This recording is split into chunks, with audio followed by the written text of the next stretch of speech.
بسم اللہ الرحمن الرحیم۔ السلام علیکم۔ حاضر ہوں لیکچر نمبر 4 کے ساتھ پاکستان اسٹڈیز، جیسا کہ ہمارا چیپٹر نمبر 1 چل رہا ہے۔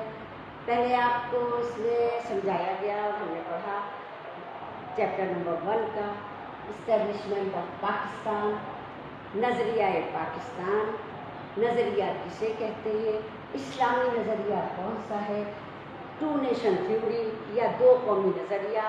اصل میں اسلام ہی دو قومی نظریہ ہے اور دو قومی نظریہ ہی ہمارا نظریہ پاکستان ہے۔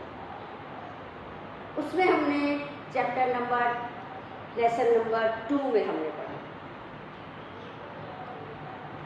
ٹو نیشن تھیوری یا دو قومی نظریہ کس بنیاد پر قائم ہوا اور اسلام کا سرچشمہ ہے۔ لیکچر نمبر 3 میں ہم نے قائد اعظم کے ارشادات نظریہ پاکستان کے متعلق، علامہ اقبال کے اسٹیٹمنٹ نظریہ پاکستان کے متعلق، آج چیپٹر نمبر 1 اور لیکچر نمبر 4 میں ہم دیکھیں گے کہ نظریہ پاکستان دو قومی نظریہ، اسلامی نظریہ کن بنیادوں پر قائم ہے۔ اس کے مسلمان اور مسلمان قوم اپنے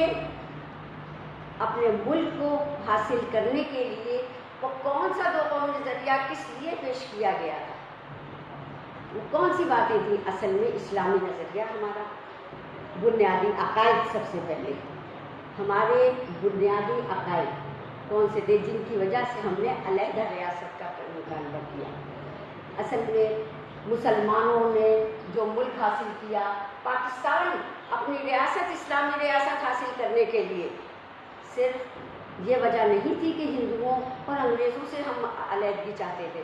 ہمارے اپنے بنیادی عقائد تھے، ہمارے اپنے رہنما اصول تھے جو اسلامی اصول تھے، ان کے تحت ہم اپنی آزادی سے زندگی گزار سکیں۔ اس کی وجہ سے ہم نے اپنے ریاست اور اسلامی ریاست کو علیحدہ حاصل کرنا چاہا، اور مسلمان ان اسلامی اصولوں پر قائم رہ کر اپنی ریاست کو تمام دنیا میں پیش کر سکتا ہے، سامنے لا سکتا ہے کہ ہم اپنے ان اسلامی اصولوں پر قائم ہیں۔ وہ اسلامی اصول کیا ہیں؟ وہ ہے بنیادی عقائد۔ بنیادی عقائد کیا چیز ہے؟ بنیادی عقائد کسے کہتے ہیں؟ سب سے پہلے سپر پاور کون ہے؟ اللہ تعالیٰ کی ذات ہے۔ سپر پاور اللہ تعالیٰ کی ذات، اقتدار اللہ کو حاصل ہے، مقتدر اعلیٰ اللہ تعالیٰ کی ذات ہے، اقتدار بندوں کو سونپا گیا ایک امانت کے طور پر، وہ ان کو استعمال کریں گے اور حقوق و فرائض کا پورا خیال رکھیں گے۔ حقوق و فرائض کا خیال رکھتے ہوئے اپنی عوام کے ساتھ وہ انہیں اصولوں پر ان کو چلنے کے لیے، ان کو اس راہ پر چلنے کے لیے ان کو بتائیں گے۔ اب مقتدر اعلیٰ اللہ تعالیٰ نے وہ جو ان کو مقتدر اعلیٰ نے جو ان کو پیش کیا، جو ان کو چاہا کہ ان کو دیا جائے اپنے بندوں کو، تو وہ بندے ایمانداری سے اگر اس فرض کو سمجھتے ہیں تو انجام دیں گے، اور اگر انہوں نے اس میں ذرا بھی روگردانی کی تو اس کی بات پھر اللہ تعالیٰ کے پاس ہوگی۔ بنیادی عقائد میں ہمارے آ جاتا ہے سب سے پہلے توحید، اللہ کو ایک ماننا، لا الہ الا اللہ پر یقین، اللہ کو ایک ماننا، اللہ ایک ذات، اللہ ایک صفات، اللہ تمام صفاتوں کے تقاضوں کا ایک، تو اللہ تعالیٰ پر مکمل یقین۔ ہم اللہ تعالیٰ کی مخلوق ہیں، اللہ خالق و مالک ہے، وہ کائنات کا مالک ہے، اس کو مانتے ہوئے اور ہم دوسرے عقیدہ پر رسالت پر آئیں گے۔ رسالت ختم ہو گئی نبی پاک صلی اللہ علیہ وآلہ وسلم کا۔ نبی پاک صلی اللہ علیہ وآلہ وسلم کے بعد کوئی نبی نہیں آئے گا، نہ آیا ہے، اس پر ہمیں یقین رکھنا ہے۔ اور جو اس پر یقین نہیں رکھے گا وہ دائرہ اسلام سے خارج ہوگا۔ تیسرا عقیدہ ہے ہمارا آخرت پر یقین۔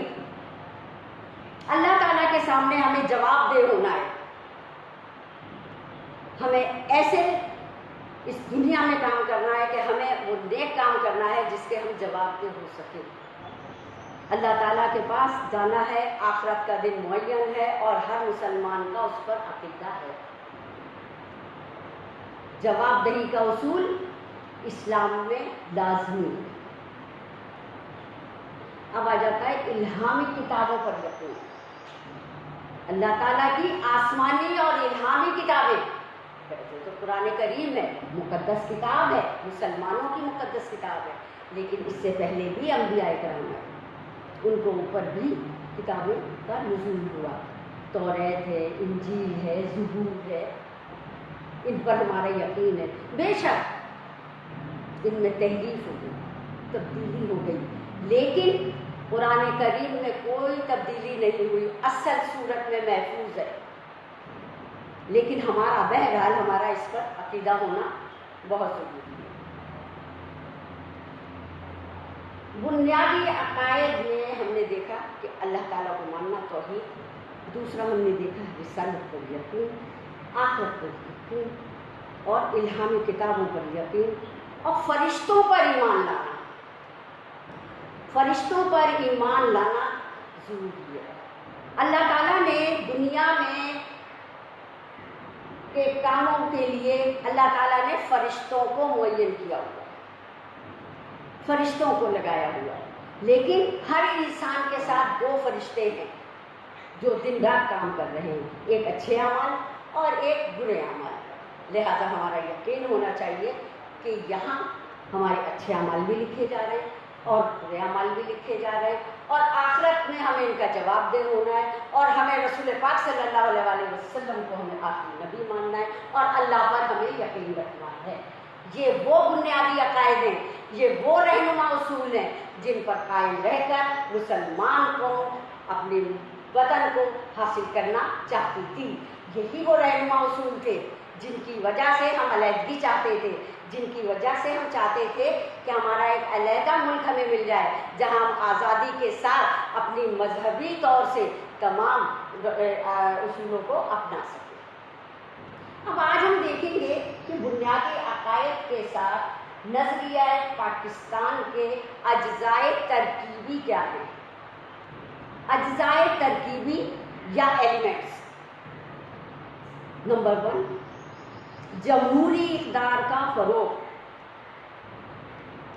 جمہوری اقدار کا فروغ، ایسی ریاست کا قیام جہاں طاقت کی نہیں اکثریت کی مانی جائے، جہاں اکثریت سوال کر سکتی ہے طاقتور سے، یعنی حکمران سے۔ حکمران جواب دہ ہوں گے اور اکثریت ان سے سوال کر سکتی ہے۔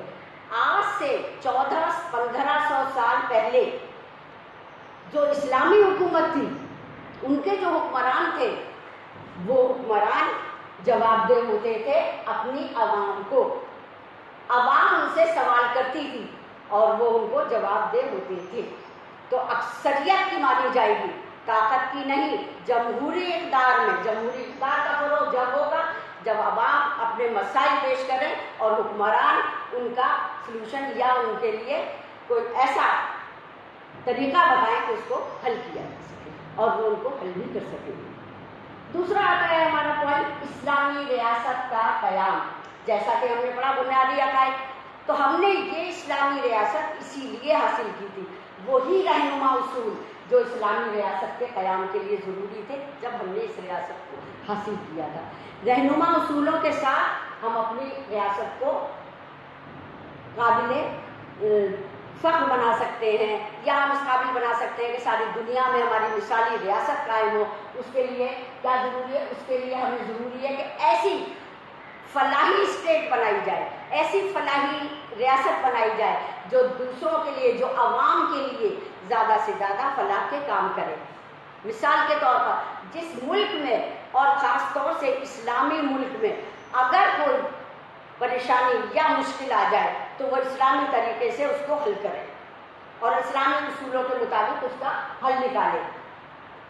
اسلامی ریاست کا قیام لوگوں کو کے لیے فلاح و بہبود کے کام کرنا، ان کو روزی روزگار مہیا کرنا، ان کو اس ریاست میں رہنے کے طریقے اسلامی اصول بتانا، ناانصافی نہ ہونے پائے۔ اسی طرح اس میں دیکھا جائے گا، ایک پوائنٹ آئے گا کہ یہ عدل و انصاف سے کام لیا جائے، مساوات سے کام لیا جائے۔ عدل و انصاف سے کیسے کام لیا جائے گا؟ ایسی عدالتیں قائم کی جائیں جو سب کے لیے بالکل ایک جیسا انصاف فراہم کرے۔ اب ہم چلے آتے ہیں وہاں اسلامی ریاست میں، اب ہم پہلے دیکھتے ہیں 1400-1500 سال پہلے، جیسے کہ ایک فاطمہ نامی عورت نے چوری کی، نبی پاک صلی اللہ علیہ وآلہ وسلم کے پاس لایا گیا۔ آپ کا فرمان تھا اگر ان کی جگہ میری بیٹی بھی ہوتی تو میں اس کے لیے بھی یہی، اس کو سزا تجویز کی گئی ہاتھ کاٹنے کی، تو میں اس کے لیے بھی یہی کرتا۔ یہ عدل و انصاف ہے، کیونکہ وہاں اس وقت جو دور تھا وہ بھی کچھ اس ٹائپ کا تھا کہ اس میں بڑے قبیلے کے حاکم لوگ ان کی چلتی تھی۔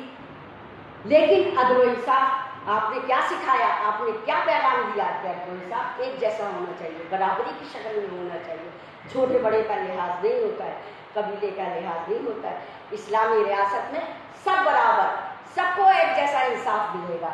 اخوت و بھائی چارہ، اخوت محبت، بھائی چارہ، بھائی چارے میں کیا ہے کہ ایک دوسرے کی ہیلپ کرنا، ایک دوسرے کے کام آنا، ملن ساری۔ اخوت و بھائی چارہ کیسے ہوگا؟ ہمارے پاس تمام مسلمان نماز پڑھتے ہیں، اجتماعی گیدرنگ ہوتی ہے، سوشل گیدرنگ ہوتی ہے، اس میں ایک دوسرے سے ملتے ہیں، محبت پیدا ہوتی ہے، ایک دوسرے کا دکھ سکھ کا ساتھ دیتے ہیں۔ بھائی چارہ، اگر کسی پر کوئی آنچ آ جائے، کوئی مشکل ٹائم آ جائے تو اس کے لیے حاضر ہوتے ہیں، باہمی امداد باہمی کا سہارا لیتے ہیں، اس کے لیے مدد کرتے ہیں۔ یہی بھائی چارہ ہے، اور اسی کو اخوت اور بھائی چارے کا نام دیا گیا ہے۔ اب جہاں ہم یہ دیکھتے ہیں کہ جمہوری اقدار کا سب بنیادی عقائد، تو وہاں پر ہمارے بنیادی عقائد میں جو چیزیں آ گئی ہیں آپ کو میں نے بتایا، جیسے کہ اس میں شامل ہے اللہ پر ایمان، رسالت پر ایمان، آخرت پر ایمان، اسلامی کتابوں پر ایمان، آسمانی کتابوں پر ایمان، ان سب پہ فرشتوں پر ایمان۔ اسی طرح سے ہمارے پاس اور بھی اسلامی بنیادی رہنما اصول ہیں، مثال کے طور پر جیسے کہ نماز میں سب ساتھ ہوتے ہیں اور ساتھ میں آپس میں میل جول ہوتا ہے، ایک دوسرے سے ملتے ہیں، دکھ سکھ کے ساتھ بنتے ہیں۔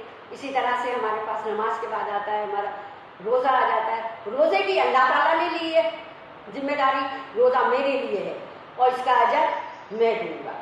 نماز، روزہ، ہمارے پاس زکوٰۃ کا بھی ہے کہ زکوٰۃ دو تاکہ مستحقین کی مدد ہو، مسکینوں کی مدد ہو، ان کے لیے زکوٰۃ کا نظام قائم ہے۔ یہ سب اسلامی ریاست کے اصول ہیں، بنیادی عقائد اسلامی ریاست کے اصول ہیں۔